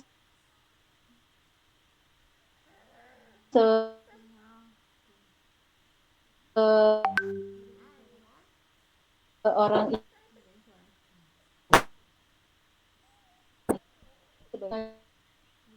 siap menjadi istri pejuang ya. Banyak orang berhasil menjadikan anak-anak mereka itu dokter, berhasil menjadi ini nanti anaknya itu akan di istri seseorang, ibu seseorang, suami seseorang gitu ya. Sekarang itu Khadijah itu sudah gitu ya, sudah berhasil putrinya untuk menjadi bahkan seperti yang kita tahu, putri-putri Rasulullah itu semuanya menikah dengan para pejuang, dengan gitu. Kebayang ya didikan-didikan dari ibunya itu seperti apa gitu, sampai menyiapkan anak-anaknya itu untuk menjadi istri dari para ahli surga gitu ya, ketika itu. Nah, setelah pernikahan Zainab, Abu Lahab juga datang kepada Khadijah dan meminta agar putrinya Ruqayyah dan Ummi Kulsum dinikahkan dengan kedua putranya yang bernama Utbah dan Utaibah. Nah, Ruqayyah menikah dengan Utbah dan Ummi Kulsum menikah dengan Utaibah. Nah, Abu Lahab itu adalah paman Nabi gitu ya. Pernikahannya itu sebenarnya tidak diinginkan oleh Khadijah. Jadi tidak setuju gitu ya. Ada kekhawatiran dari Khadijah karena melihat karakter dari Abu Lahab gitu ya. Tapi pernikahan itu tetap dilangsungkan, hanya belum sampai kepada hubungan suami istri gitu ya. Mengingat kedua putrinya itu masih kecil gitu. Dan ketika Nabi diangkat menjadi Rasul, keduanya itu diceraikan gitu ya. Oke, next. Nah, ini tentang pengangkatan Zaid ya. Jadi tadi ada budak yang diberikan oleh Khadijah gitu ya, asisten untuk membantu. Itu kan seorang budak yang dia dapatnya itu karena diculik gitu ya, karena diculik oleh apa sih? Uh, oleh jahat lah ya, oleh jahat gitu. Lalu dijual menjadi seorang budak gitu ya. Dan tibalah pada musim haji di Mekah, Zaid melihat orang-orang dan kabilahnya masing-masing. Rombongan berasal dari kabilahnya gitu. Mereka saling mengenal satu sama lain dan memberitahu Zaid bahwa sang ayah masih berusaha mencari dan menemukannya. Mereka pulang dan memberitahu ayah Zaid mengenai keberadaannya. Setelah mendengar kabar dari putranya, ayah Zaid dan saudaranya kemudian pergi ke Mekah. Mereka mendatangi kediaman Nabi Muhammad. Nabi Muhammad menyebut dengan baik tamunya, menjamu dan memuliakan dua tamu tersebut. Ayah Zaid menawarkan harta penebusan untuk Zaid, tapi Muhammad tidak mengharapkan harta karena memang ia tulus mencintai Zaid seperti anaknya sendiri. Nabi Muhammad solusi untuk belah pihak yang tidak akan menurunkan harga diri, dia bilah Zaid dan menjamin kehidupan Zaid, merdekakan dan kebahagiaan. Untuk memilih temannya atau kembali kepada. Jadi Rasul tuh sangat mementingkan orang lain gitu ya, tidak ego gitu. Ketika Zaid dihadirkan, beliau menyampaikan jika ia memilih untuk kembali kepada maka Muhammad akan membiarkannya pergi. Ketika ia memilih untuk tetap tinggal, maka Nabi akan mengutamakan orang yang memilihnya dengan rela. Dari tawaran tersebut disetujui oleh ayah Zaid dan saudaranya. Mereka mengakui kebaikan hati yang dimiliki Nabi. Tanpa ragu pun memutuskan untuk tetap tinggal bersama Nabi Muhammad. Maka setelah itu Nabi Muhammad pergi ke Masjidil Haram ya, dan berseru di hadapan orang yang berada di sana, oleh kalian semua, Zaid adalah putraku. Zaid adalah putraku. Dia ahli warisku dan ahli warisnya. Dan setelah itu Zaid kemudian dipanggil dengan Zaid ibnu Muhammad. Nah, Sayyidah mendengar tangan keluarga Zaid akan menebusnya. Ia juga mengetahui jika suaminya sangat mencintai Zaid dan tidak akan menerima penebusan tersebut. Rasa cinta suaminya kepada Zaid sama seperti rasa cintanya kepada anak-anaknya sendiri. Maka ketika Nabi Muhammad bercerita mengenai Zaid kepada Sayyidah Khadijah, beliau menangis karena bahagia. Ya, jadi Siti Khadijah juga mendukung gitu ya, yang menjadi keputusan dari next. Nah, ini gitu ya, dari rangkaian tadi ya, setelah pernikahan Nabi dan Siti Khadijah sebelum kenabian, Nabi melakukan tahanus di Gua Hira. Nah, kehidupan rumah tangga yang membahagiakan itu tidak lantas membuat Nabi Muhammad mudah merasa puas, hidup di tengah masyarakat jahiliyah, banyak kebatilan dan kezaliman.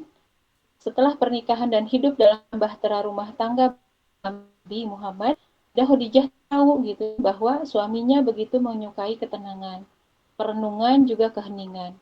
Karena itulah Sayyidah Khadijah akan menyiapkan ruangan dalam rumahnya sebagai tempat ibadah, merenung dan tafakur untuk Nabi Muhammad.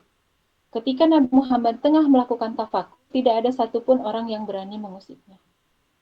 Jadi Sayyidah Khadijah tuh benar-benar memahami apa yang menjadi kesukaan dan kebutuhan dari suaminya gitu ya. Sayyidah Khadijah yang sejak awal sudah mempersiapkan diri beliau untuk menjadi pendamping utusan Allah, tidak melarang yang menjadi pilihan suaminya. Padahal selayaknya pada umumnya seorang istri yang punya anak banyak, pastinya ingin selalu bersama dengan suaminya ya. Namun justru beliau membantu mempersiapkan sendiri kebutuhan-kebutuhan dan perbekalan untuk Nabi. Sampai beliau itu rela bolak-balik naik turun gunung ke Jabal Nur ya, mengantarkan makanan dan kebutuhan Nabi untuk tahanus gitu. Lalu kenapa Nabi memilih Gua Hiro gitu ya, yang dijadikan tempat bertahanus? Nah, kenapa yang dipilih Nabi adalah Gua Hiro? Posisinya berada di Jabal Nur, Gua Hiro itu, atau disebut juga Gunung Cahaya. Di Jabal Nur ini kurang lebih 5-6 km dari kediaman Nabi ya. Setidaknya harus melewati 5 bukit yang di atas. Mungkin kalau ada akhwat di sini yang pernah ke sana gitu ya, dari atas Bukit Jabal Nur itu bisa melihat bukit gitu. Dan dari bawah itu untuk naik ke atas ya, itu jaraknya 700 meter. Naiknya juga tidak mudah gitu. Dan Nabi sekali 2 kali bolak-balik ke tempat itu. Jadi bukan hanya selama 1 bulan dia di sana terus gitu ya. Jadi sesekali Nabi ke sana lalu pulang lagi gitu ya.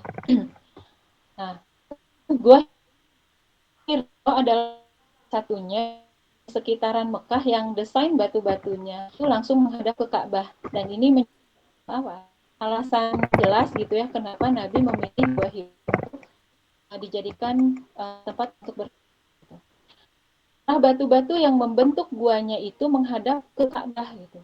Dari atas inilah Nabi mengamati masyarakat sekitar Mekah. Ada yang mabuk, ada yang berselisih, menyembah berhala dan sebagainya ya. Beliau itu bisa aktivitas orang-orang Mekah ketika itu gitu dari Bukit Jabal Nur. Terus kalau aku merasa ketika melihat tidak nyaman ya, ketika merasa tidak, Nabi akan dalam gua lalu tahanus takarub kepada Allah. Dan Sayyidah Khadijah sesekali mengirimkan makanan dan kebutuhan Nabi tanpa pengeluh, tapi sebagai bentuk cinta. Ya. Nah ini, terus ketika Nabi di Gua Hiro juga pernah ibu susunya itu datang ya ke rumahnya Khadijah, yaitu Halimah inti Abi Zu'ai ya. Dan itu disambut oleh Sayyidah Khadijah, dan tadi dengan kedermawanan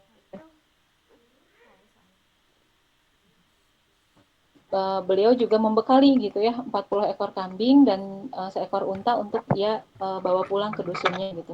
Dan Khadijah tuh senang gitu kalau Halimah tuh datang karena beliau mendapatkan kisah cerita Nabi waktu kecil gitu. Nah, Oke, next. Nah, ketika Nabi sering berkholawat di Gua Hiro, kita ya, dan menguasai urusan keluarganya. Next itu,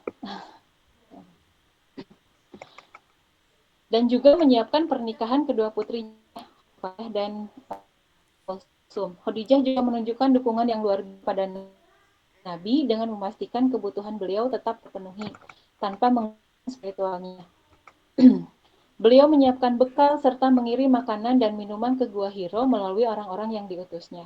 Orang-orang yang diutusnya itu tidak diceritakan ya dalam sejarah, tidak disebutkan namanya itu siapa gitu. Dan kadangkala beliau sendiri juga yang mengantarkan perbekalan dan kebutuhan Nabi. Nah, adapun bisnisnya, ketika Nabi berkholat di Gua Hiro gitu ya, Khadijah itu sudah memiliki sistem bisnis yang dikelola oleh para pegawainya, agen dagang, dan orang-orang kepercayaan. Jadi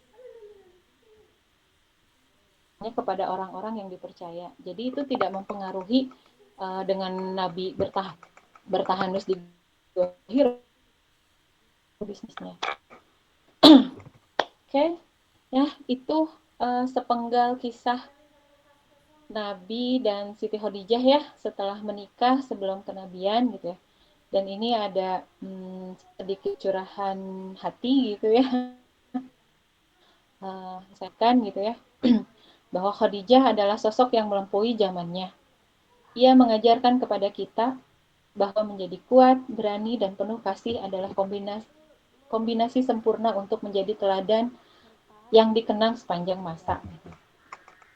Khadijah adalah sosok yang tegas, cerdas, berintegritas. Siapapun yang menatapnya akan jatuh cinta berkali-kali. Sebab kebaikannya, ketinggian adabnya, kedalaman ilmu dan spiritualnya. Terus membincangi Khadijah bagi samudra tak berujung. Adabnya mulia, cerdas, dan berilmu. Membincanginya bagai menyelami laut dalam, penuh keajaiban dan tak terukur. Ya, izinkan kami ya Allah. Izinkan kami kelak bertemu denganmu, wahai Bunda Muhammad. Sekian dari saya. Mohon maaf kalau ada penuturan yang tidak berkenan. Itu karena keterbatasan ilmu. Semoga Allah mengampuni. Dan kalau ada dari akhwat sekalian yang mau mengkoreksi dan menambahi, dipersilahkan. Assalamualaikum warahmatullahi wabarakatuh.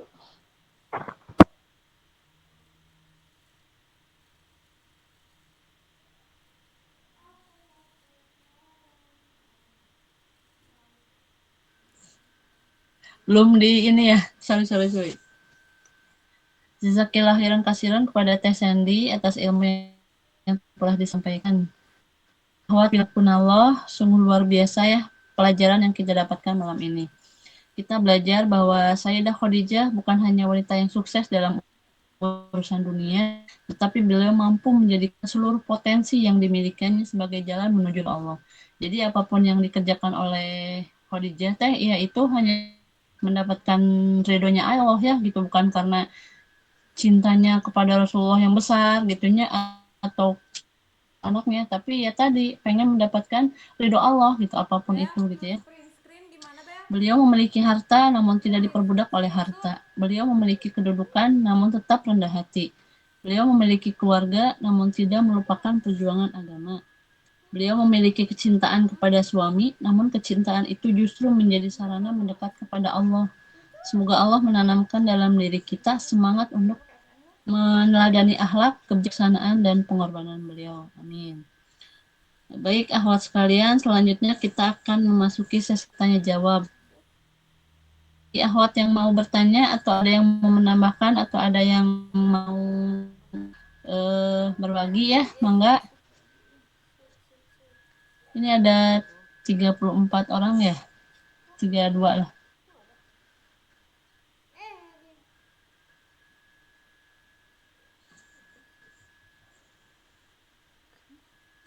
Kalau buat saya mah teh ya, Masya Allah sekali gitu teh ya.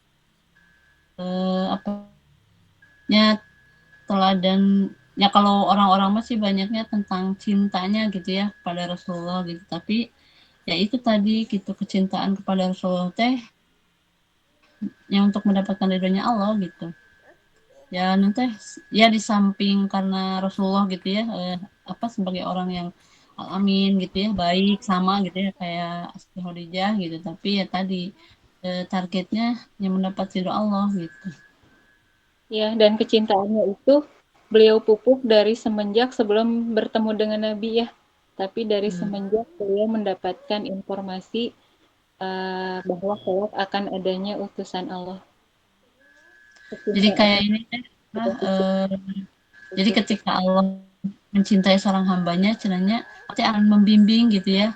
Kalau Rasulullah mah ada kayak dibimbing gitu, kayak apa ya, diarahkan ke Allah teh gitu ya. Jadi tidak ada yang namanya kebetulan teh ya. Semuanya sudah diatur ke Allah tehnya gitu. Iya, betul.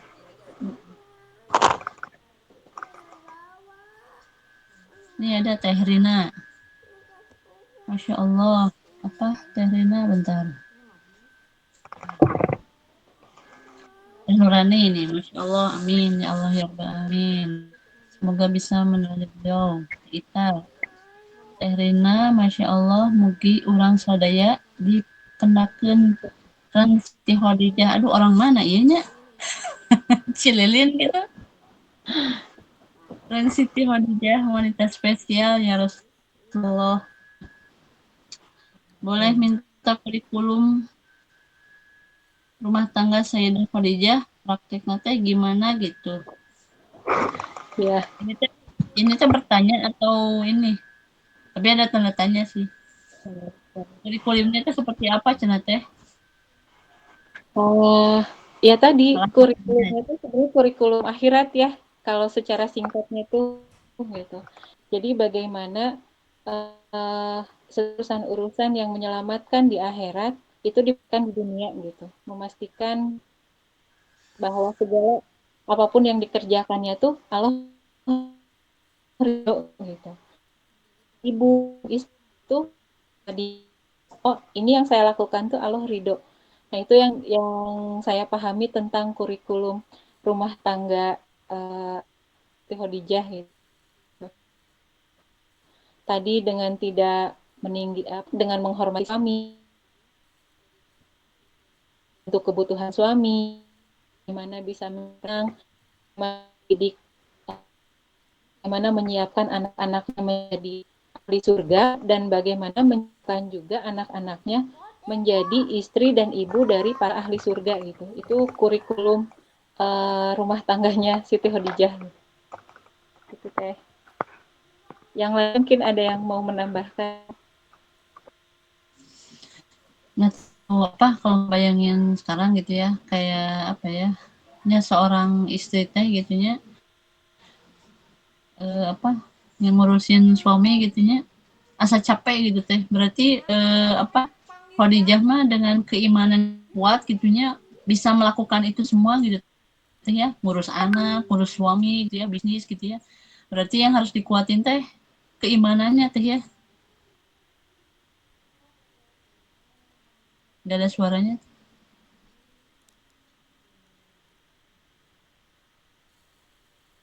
Di mute.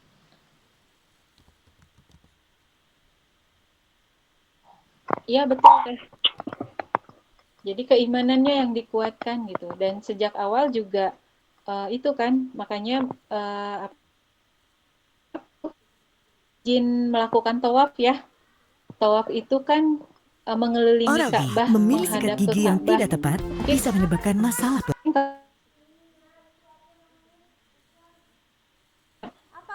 sholat fardu gitu ya, yang 5 Pilih waktu Oral-B itu Cross juga Action. Bulu sikatnya sholat, menjangkau ke dalam untuk mengangkat lebih meneladani. Oh, bilangin kalau mau udah bilang.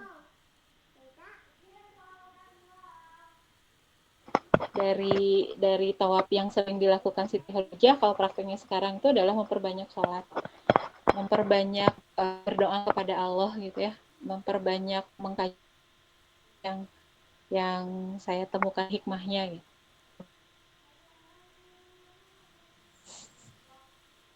Yang tambahkan atau ada yang mau curhat?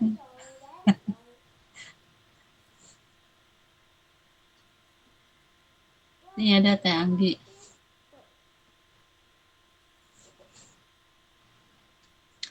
Siti Khadijah sangat pola hidup dan pola makan yang sehat.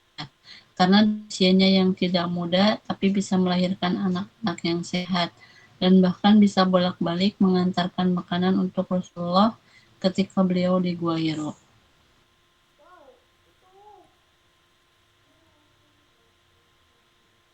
Betul. Betul sekali. Dan itu sesuatu yang perlu kita contoh ya, gitu.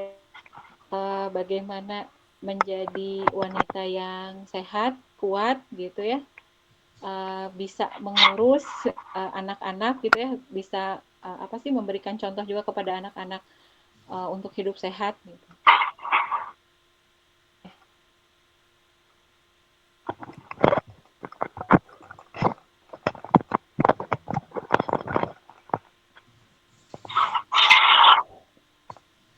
Dan itu sebenarnya jadi karena teh karena Allah pengen sehidup Ya betul.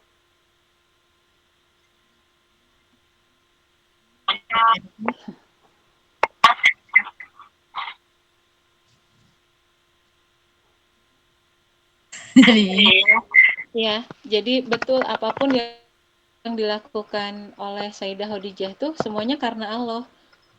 Beliau melakukan praktek pola hidup sehatnya juga karena Allah, gitu ya. Bukan hanya sekedar ingin menjaga pelan gitu. Tapi semua yang dilakukan itu adalah karena Allah.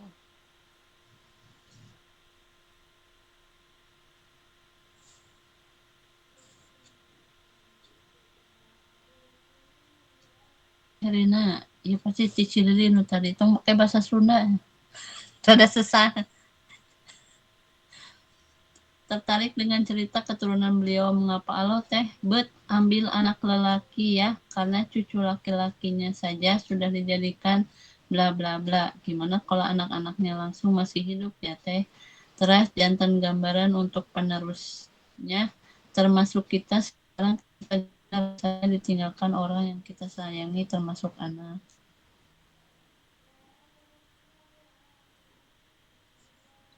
Ada hikmah tersendiri teh ya, kenapa Rasulullah anak laki-lakinya meninggal gitu ya.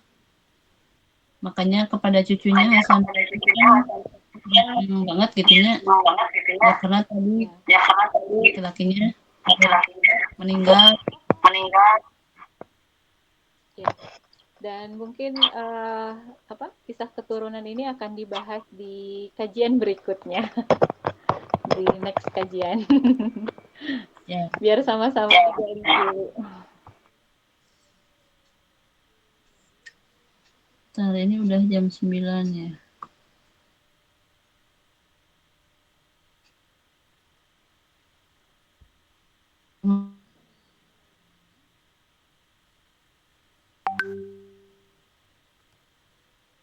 Ini di grup ada ini ya, ada kuis.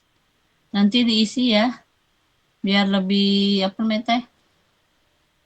biar lebih paham. Biar kita nanti kalau ditanya sama anak kita gitu ya, tentang Khadijah, saha sih Khadijah teh gitu ya, maksudnya teh. Nah, nanti kita bisa menjawabnya gitu.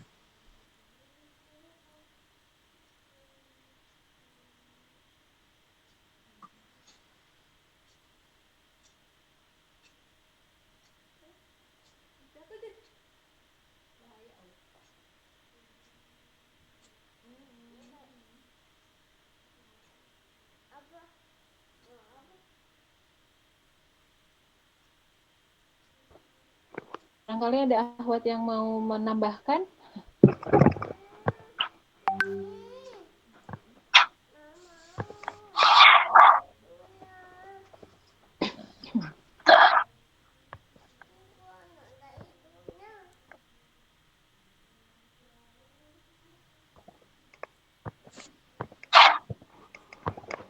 Gimana? Cukup saja. Mumpung masih ada waktu nih. Jam 10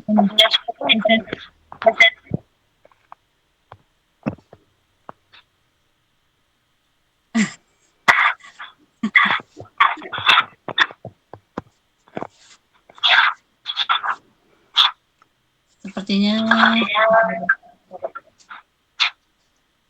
lagi muhasabah ini gitu. Insya Allah kita kembali.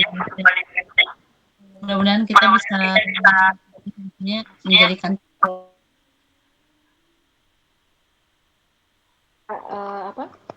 pemaparan malam ini bermanfaat ya, dan semuanya bisa sama-sama mengambil hikmah, sama-sama bisa meneladani gitu ya, sama-sama bisa menjadi bagian dari perempuan-perempuan yang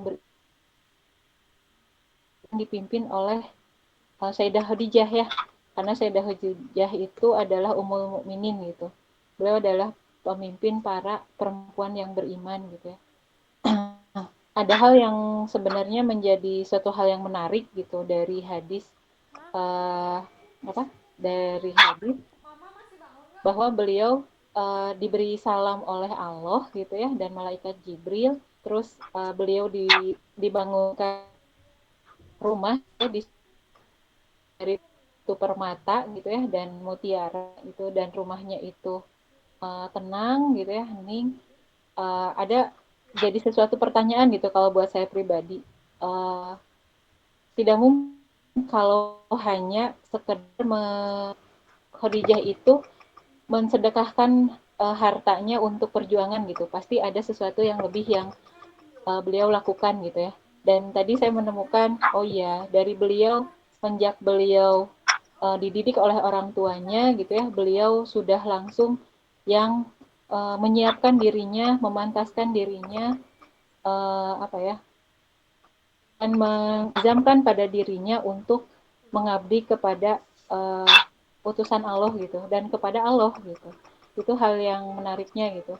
Dan menjadi pemimpin perempuan-perempuan beriman itu berarti kan kelak Sayyidah Khadijah itu akan menjadi pemimpin dari Asiyah gitu ya, dari Maryam gitu ya, dan dari Fatimah juga gitu.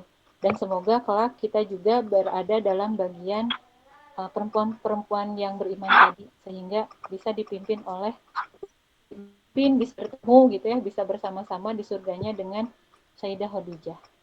Amin ya rabbal alamin. Ya, sepertinya cukup ya Teteh, dicukupkan. Sekali lagi saya mohon maaf kalau ada salah kata atau sikap, atau ada penuturan yang kurang berkenan, itu akibat keterbatasan ilmu.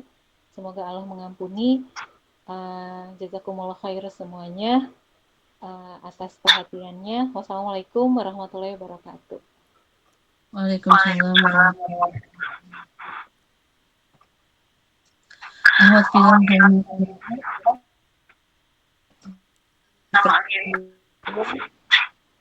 Alhamdulillah kita merenungkan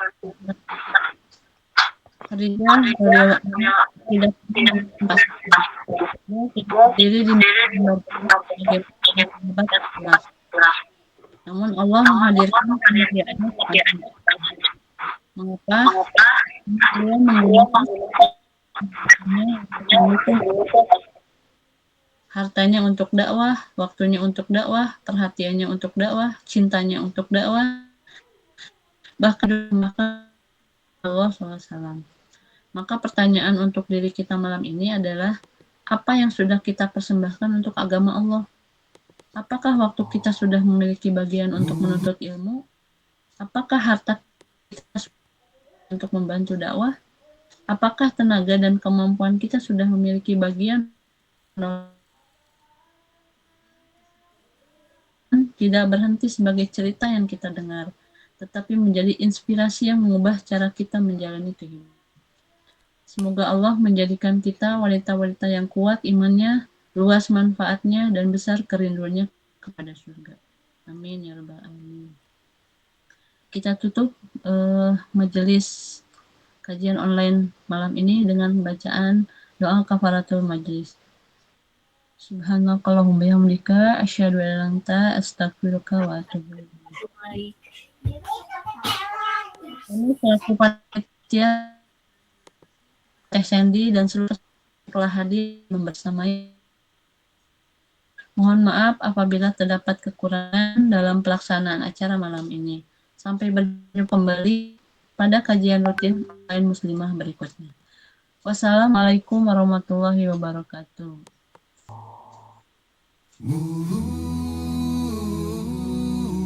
Bisa nih.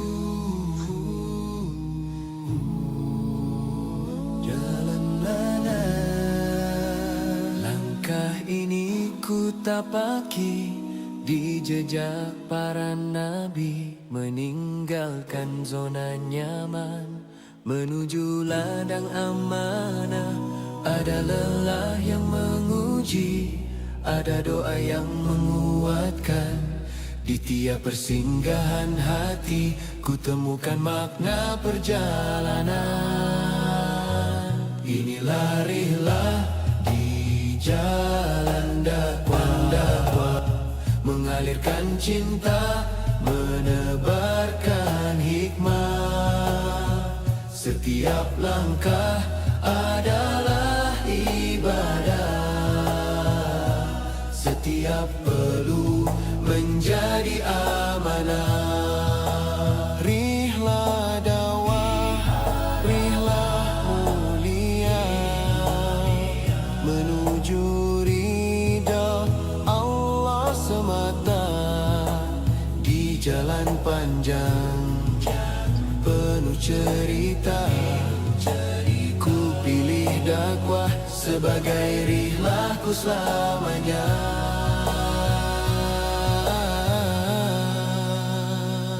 Kadang sunyi menemani di tengah gelombang cobaan, namun cahaya Al-Quran menjadi petunjuk perjalanan. Sahabat seperjuangan bagai bintang penuntun malam, menguatkan tekad di hati bahwa dakwah tak boleh padam. Jika badai datang menghantam, kita takkan pernah tenggelam, karena janji Allah tak pernah redup bagi hati yang terus hidup.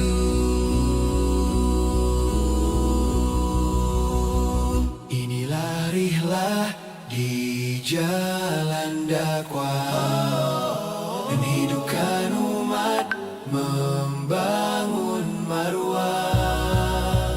Setiap langkah adalah ibadah, setiap detik menjadi amanah.